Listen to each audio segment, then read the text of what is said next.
little backstory about what delivering happiness is all about. We actually started as a book back in 2010, where the CEO of Zappos and I, Tony Hsieh, locked ourselves in a cabin in Lake Tahoe and worked on this book, thinking we would launch it and be done with it on the list of things to do in life. But lo and behold, there was a demand for happiness in the world.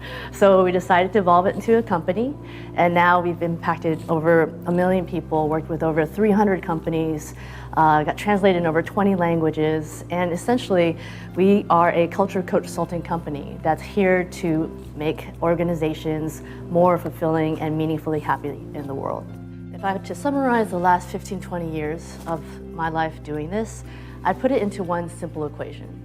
And that is, if you create environments where you have happier employees, then you'll have happier customers, and you actually have a more sustainable and profitable business.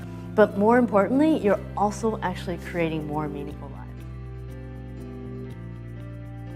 It's so important throughout this, and what we believe for the rest of your life, to be truly authentic to your, as we call it, weird self. You might be thinking, why does this all matter in the first place?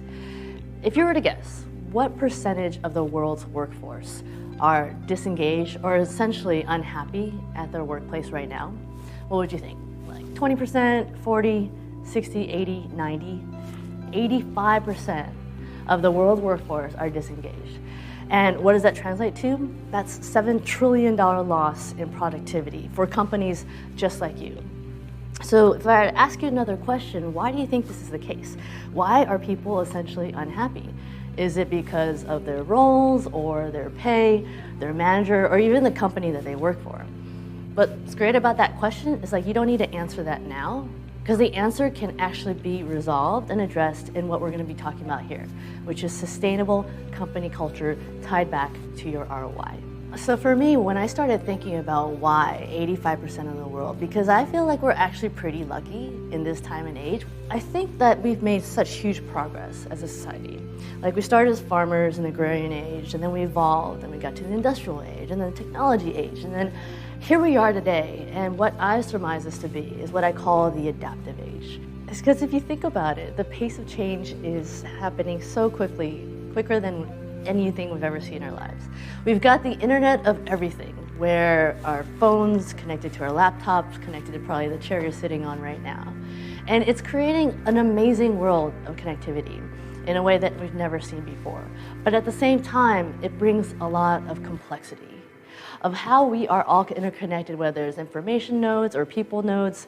What does this all mean? And so that's why I think we're in the adaptive age, because as human beings with all this complexity, we're really striving to find that level of simplicity.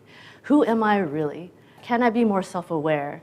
What is my bigger place in this community, if not global community? So all these questions come back to us on a day-to-day basis. So with what I'm calling the adaptive age, what I'm finding is that people as individuals are finding it more and more important to understand how can they connect themselves to the greater world, to each other? How can they be more resilient to the latest news blip on TV or on your phone?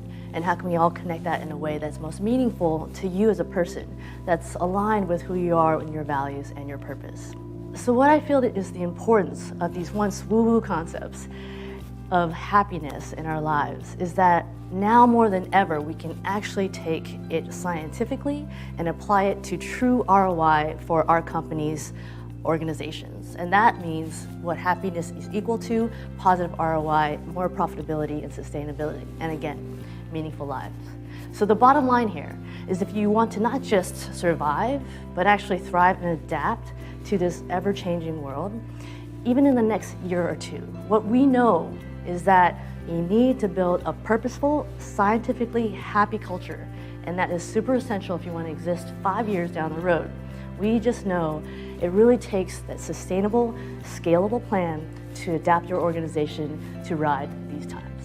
This is what it's all about for us. As we share the conditions, the process, our lessons learned of what it really means to change and adapt your own life and your organizations to a more meaningful, purposeful, and ROI-driven place.